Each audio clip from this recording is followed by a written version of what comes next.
Hi there, Cancer. Thank you for joining me for your weekly forecast for week commencing the 31st of March, a week that begins with the story that ended last week, a new moon in the part of your scope to do with visibility. In other words, the way you link up with the wider world, the way people see you in terms of your talents, your own personal authority and desire for recognition is very much under the spotlight this week.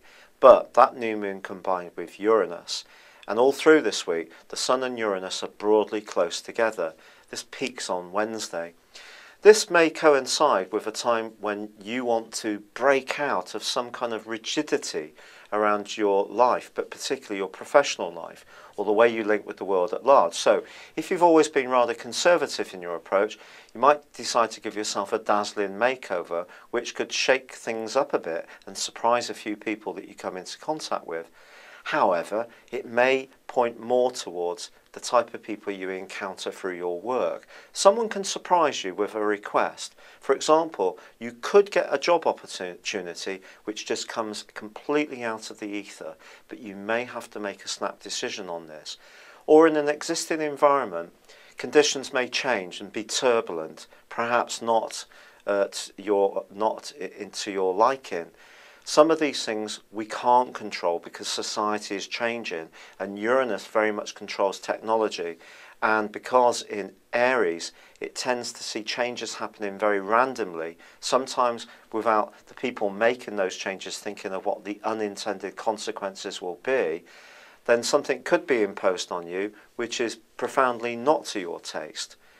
And what makes the whole thing a bit more potent is the fact that Pluto in your sign of relating is linking into the Sun, suggesting that there can be some power plays going on. Someone may try to push you around a little bit, try to get you to do something that you don't really want to do, and you may have a decision whether you're going to resist this or not. Some of the energies that we're seeing going on in Eastern Europe are really very much to do with the angle that's been formed between Jupiter and Pluto and Uranus all through this year. So now the Sun's in this mix as well. You can imagine that the potency will get even higher. And in fact, April is going to rock with astral energy, and it's going to be fascinating to see how it pans out. But do be open-minded, because sometimes change can be as good as a rest. And even if you are resistant to something to begin with, once it does alter, you may actually find it's profoundly enlightening. And you may go through some kind of alteration in your whole outlook and find you really enjoy doing something fresh and new. Now, if you are looking at new career possibilities, self-employment may definitely be in your thinking because of the creativity that the Sun's combination with Uranus is urging you to embrace. By the end of this week, Venus moves, and it moves from the part of your horoscope that's to do with deep intensity, sexuality and long-term finances into the area which is very much more to do with travel, the truth, knowledge, culture, philosophy.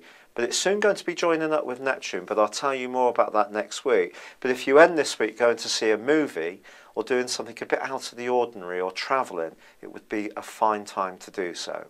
It's been a real pleasure being with you. Thank you for joining me. Good luck and goodbye for now.